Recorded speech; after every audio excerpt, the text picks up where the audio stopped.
999 తెలుగు ఛానల్కు స్వాగతం. సుందరకాండ. ఈ సుందరకాండ ముఖ్యంగా హనుమంతుని ప్రస్తావన. ఇందులో శ్రీరామునిపై ఉన్న భక్తి చాలా క్షుణ్ణంగా వివరించబడినది. సుందరకాండ వినడం వల్ల మీ మనసులో సానుకూలత, ఆనందం నిలువెల్లా ఉంటుంది.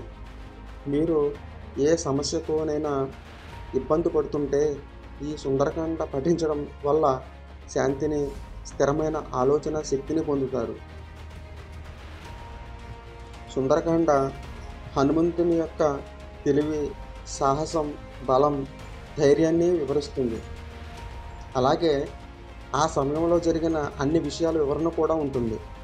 సుందరకాండ పఠించడం ద్వారా మీ ఇంటి నుండి మాయ, నెగిటివ్ ఎనర్జీ అన్నీ తొలగిపోతాయి. మీ ఆర్థిక పరిస్థితి మెరుగుపడుతుంది. అలాగే మీ శత్రువులపై విజయం సాధించగలుగుతారు. సుందరకాండ మీ జీవితంలో అన్ని సమస్యలను పరిష్కరించే దివ్య ఔషధంగా పనిచేస్తుంది. సుందరకాండ మీకు మంచి వ్యక్తిగా మారడానికి సహాయపడుతుంది మరియు మీ మనస్సుకు సంతోషం, శాంతి ఇస్తుంది. మీరు ఈ సుందరకాండను శ్రద్ధగా వినడం, అలాగే ఈ విషయాలను మీ సొంత జీవితంలో పాటించడం చాలా ముఖ్యం. కాబట్టి భగవంతుని నామాన్ని తలుచుకుంటూ ప్రారంభిద్దాం. జై శ్రీరామ్. పని పూర్తి చేయకుండా విశ్రాంతి తీసుకోవడం సరికాదు. మీరు మీ వాక్కును మధురంగా ఉంచుకోవడం మరియు అందరితో మంచిగా ప్రవర్తించడం చాలా ముఖ్యం.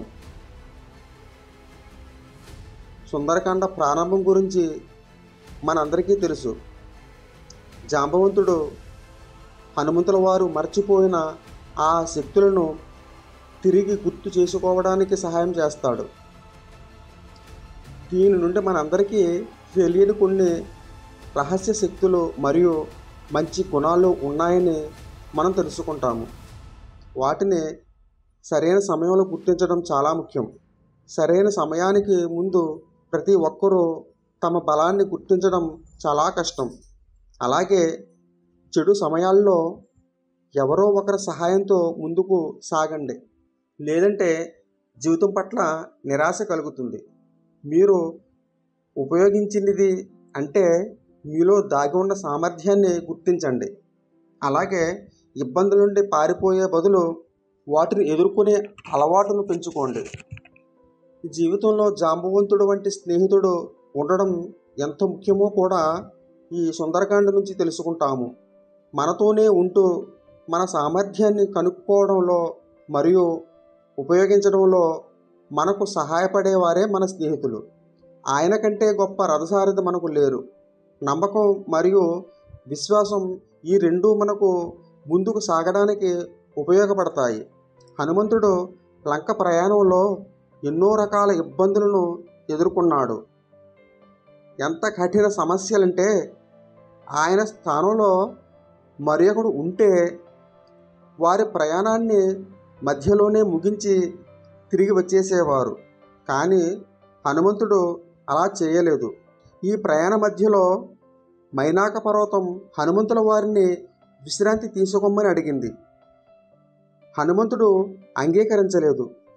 దీని నుండి మనం ఏం నేర్చుకోవాలంటే మన లక్ష్యాన్ని ఎన్నటికీ మధ్యలో వదిలివేయకూడదు. ప్రతి కష్టము సవాలే, పోరాటం మన కర్తవ్యం. అదే సమయంలో మీ మాట తీరు చక్కగా, మధురంగా ఉండాలి. మైనాక పర్వతం మీద విశ్రాంతి తీసుకోవడానికి నిరాకరించిన హనుమంతుడు తన మాట తీరును మధురంగానే ఉంచాడు. సరే, మనం కూడా దీన్ని గుర్తుంచుకోవాలి. నిరాకరిస్తూ ఒకరి మనోభావాలను దెబ్బతీయవలసిన అవసరం లేదు. మనం కూడా ఈ పనిని బాగా చేయగలం.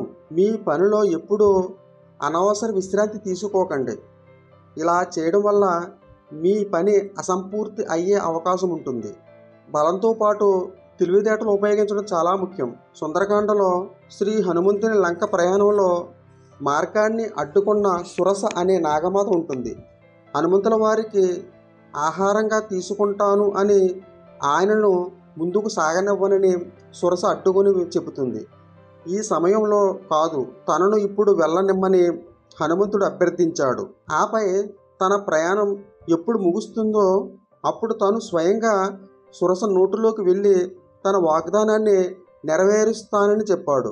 కానీ సురస అతని మాట వినకుండా తన పరిమాణాన్ని పెంచుకోవడం ప్రారంభించింది. సురస తన శరీరాన్ని పెంచడం మొదలుపెట్టింది. హనుమంతుల వారు కూడా తన శరీరాన్ని పెంచడం మొదలు పెడతారు. కానీ చివరకు హనుమంతుల వారు తన శరీరాన్ని చాలా చిన్న రూపాన్ని ధరించి సురస నోటిలోకి వెళతారు. అంతే త్వరగా బయటకు వచ్చేస్తారు. ఇలా చేయడం ద్వారా ఆయన తన మాటను నిలబెట్టుకుంటారు. అలాగే ఆయన చేయాల్సిన లక్ష్యాన్ని కూడా మర్చిపోరు. ఈ సంఘటన నుండి మనం ఇప్పుడు శారీరక బలం ద్వారానే విజయం సాధించలేము, అధికారంతో పాటు తెలివితేటలు ఉపయోగించడం అంతే ముఖ్యం అని నేర్చుకోవాలి. మన సొంత బలాలు పరిమితులు గుర్తించి బాగా తెలుసుకోవాలి. దానివల్ల మనం ఎప్పుడూ అతిగా ఆత్మవిశ్వాసం పొందలేము. అలాగే సరైన స్థానంలో సరైన నిర్ణయం తీసుకుంటాము. అంతేకాదు మన అధికారాలను మనకు నిజంగా అవసరమైనప్పుడు మాత్రమే ఉపయోగించడం ముఖ్యం. ఎల్లప్పుడూ మన వాగ్దానాలను నిలబెట్టుకోవడం, సమయానికి కట్టుబడడం కూడా ముఖ్యం. అదే సమయంలో మనలోని ఆహారాన్ని కొంచెం తగ్గించుకుంటే జీవితంలో ఎన్నో దారులు తెరుచుకుంటాయి. ఇది ముందుకు సాగడానికి సహాయపడుతుంది. ఈ సంఘటన నుండి మనం మన శక్తిని సరైన సమయంలో ఎలా ఉపయోగించాలో, ఇంకా మన మనస్సుని ఎలా నియంత్రించాలో తెలుసుకుంటాము. ఏదైనా సమస్యను పరిష్కరించే ముందు దానిని సరిగ్గా విశ్లేషించడం ముఖ్యం. మంచి లాజిక్తో ఎప్పటికీ తప్పు మార్గంలో వెళ్ళరు. ఇలా హనుమంతుల వారు చాలా కష్టాలు ఎదుర్కొని లంక చేరుకుంటాడు. వారు అక్కడికి చేరుకున్న వెంటనే వారు బలమైన సైన్యాన్ని ఎదుర్కోవాల్సి వచ్చింది. కానీ వారిని తప్పించుకొని రాత్రి సమయంలో వారు వారి ప్లాన్ని ముందుకు తీసుకువెళ్తారు. రాత్రి అతనికి లంకిని అనే రాక్షసి ఎదురైంది. బ్రహ్మదేవుడు తను జీవితాంతం రాక్షసుల తలుపులు కాపాడమని శపించాడు. లంకిని హనుమంతుణ్ణి ప్రశ్నించింది. కానీ హనుమంతుడు ఆమెను తప్పుదారి పట్టించేందుకు ప్రయత్నించాడు. హనుమంతుడు యవ్వన రూపంలో ఉన్నాడు మరియు లంక రాజభవనంలోకి ప్రవేశించడానికి ప్రయత్నిస్తున్నాడు. లంకిని హనుమంతుని నమ్మలేదు. ఆ తర్వాత హనుమంతునిపై దాడి చేసింది. కొంత సమయం తర్వాత లంకినికి హనుమంతుని నిజస్వరూపం అర్థమైంది. ఆ తర్వాత హనుమంతునికి క్షమాపణలు చెప్పింది. దీని నుండి మనం ఎప్పుడూ మన అధికారాలను పరిస్థితిని బట్టి ఉపయోగించాలని నేర్చుకుంటాము. మీ శక్తులను ఎక్కువగా పరీక్షించడం వలన మీ మొత్తం ప్రణాళికను నాశనం చేయవచ్చు. లంక చేరుకున్నాక హనుమంతుడు ఒక పర్వతం మీద ఆగాడు.